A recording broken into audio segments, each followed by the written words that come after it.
की खुशबू आई और उसे ऐसा लगा कि कोई उसके बगल में आकर बैठा है, मगर वहां पर कोई नहीं था। पूरी रात वो डरी सहमी बैठी रही। वे लोग सुबह सुबह नासिक पहुंच गए।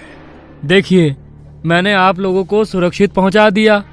आप बेकार में ही मेरे साथ आने में डर रही थी, मगर मैं आपको यकीन दिलाता हूँ, आज रात का ये सफर आपको उम्र भर याद रहेगा। कहते हुए उसकी आंखों में अलग ही चमक थी, जिसे देख रोजी सहम गई। उसे कुछ अच्छा नहीं लगा। वो अपना हैंडबैग कार से निकालने के लिए झुकी तो ऐसा लगा उसे कोई धक्का देकर कार से बाहर निकाला हो। उसने जोसेफ की ओर देखा, मगर जोसेफ को अंदाजा ही नहीं था रोजी के साथ क्या हुआ है। दोनों होटल रूम पहुंचे। क्लाइंट से 9 बजे का अपॉइंटमेंट है, अभी तो केवल 5 बजे हैं। थोड़ी देर सो जाता हूं ताकि फ्रेश लगेगा। आओ तुम भी सो जाओ।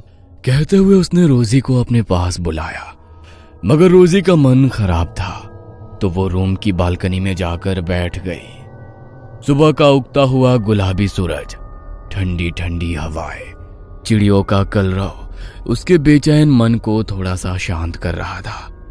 वहां बैठे बैठे उसे 2 घंटे बीत गए।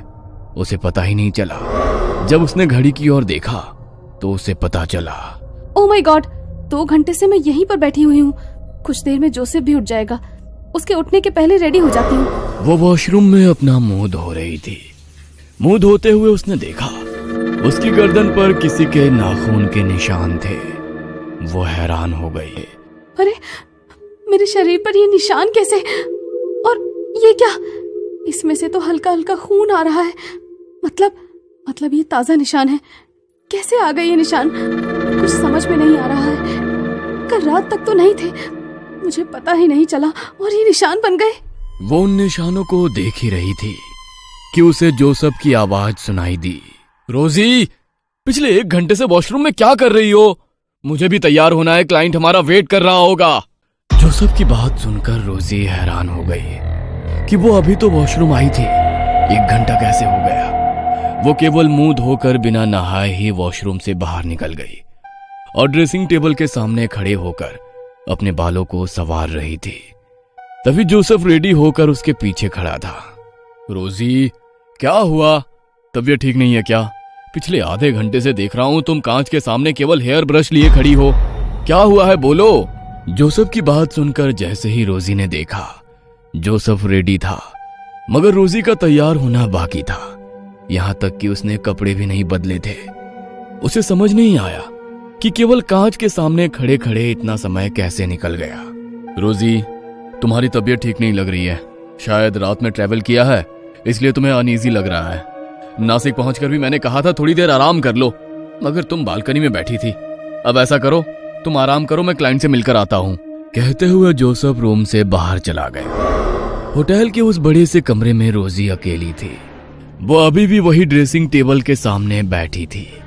उसकी आंखों के नीचे काले घेरे नजर आने लगे। वो वहां से जैसे ही उठी, आईने में से एक हाथ बाहर आया और उसने रोजी का गला दबाया। वो डरते हुए पलटी। कौन है? कौन है यहाँ पर? कांच में उसे उसी भयानक औरत की शक्ल नजर आ रही थी जो उसे रास्ते में मिली थी। रोजी डरते हुए कांच से 2 कदम दूर हटी, मगर वो औरत रोजी के और करीब आ गई। कौन हो तुम? कल रात से मेरा पीछा क्यों नहीं छोड़ रही हो? चली जाओ यहाँ से, प्लीज चली जाओ। कहते हुए रोजी अपने आसपास रखे हुए सामान से उस औरत पर वार करने लगी, मगर उस पर उन वारों का कोई असर नहीं था। वो धीरे धीरे रोजी की तरफ आगे बढ़ रही थी। रोजी पलंग पर जा गिरी। वो भयानक औरत उसके सीने पर सवार हो गई। रोजी को लगा अब वो नहीं बचेगी। डरते हुए आंखें बंद कर ली, मगर कुछ देर बाद जब उसने आंखें खोली तो उसके आसपास खून ही खून फैला हुआ था। यह देख वो डर गई। उसके सीने पर सवार वो औरत कच्चा मुर्गा चबा रही थी। जैसे ही रोजी ने आंखें खोली, उस औरत ने उसकी गर्दन पर अपने दांत